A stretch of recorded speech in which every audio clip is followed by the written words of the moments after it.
Nizamabad municipal corporation mayor గా కూరగాయలు ఉమారాణి పదవి బాధ్యతలు చేపట్టారు. మరి ఈ కార్యక్రమానికి టీపీసీసీ చీఫ్ మహేష్ కుమార్ గౌడ్ కూడా ముఖ్య అతిథిగా హాజరయ్యారు. ఎన్నికల సమయంలోనే రాజకీయాలు చేయాలని, ఆ తర్వాత అభివృద్ధికి అన్ని పార్టీలు కలిసి రావాలన్నారు.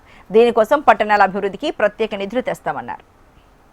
నిజామాబాద్ నూతన మేయర్ గా మంచి మెజార్టీతో ఎన్నికైనటువంటి కూరగాయలు ఉమారాణి గారు ఇవాళ పదవీ బాధ్యతలు చేపట్టినటువంటి సందర్భంలో వారికి మనస్ఫూర్తిగా అభినందనలు.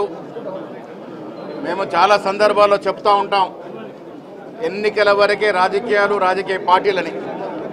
ఎన్నికల తర్వాత మా మేయర్ గారికి నేను అదే సూచించడం జరిగింది. అన్ని వార్డులని సమూలంగా సముచితంగా అభివృద్ధి చేయాలని. ఆ దశగా మేయర్ ఉమారాణి గారు, డిప్యూటీ మేయర్ గారు అన్ని వార్డుల యొక్క కార్పొరేట్ కలుపుకొని నగరాభివృద్ధి కొరకు కృషి చేయాల్సిందిగా వారు సూచించడం జరిగింది. ముఖ్యమంత్రి రేవంత్ రెడ్డి గారు నిజామాబాద్ పట్టణం మీద ఒక ప్రత్యేక శ్రద్ధ పెట్టినారు కాబట్టి ప్రత్యేకమైన నిధులు ఇవ్వాలని వారు కోరడం జరిగింది. ఇక్కడ ఇన్ఛార్జిగా ఉన్నటువంటి ఉత్తమ్ కుమార్ రెడ్డి గారు ఆ ప్రత్యేక నిధులు తీసుకొచ్చే బాధ్యతను కూడా తీసుకున్నాడు కాబట్టి నిజామాబాద్ అన్ని దశలుగా ముందుకు పోతానని ఆశిస్తూ ఉన్నాం.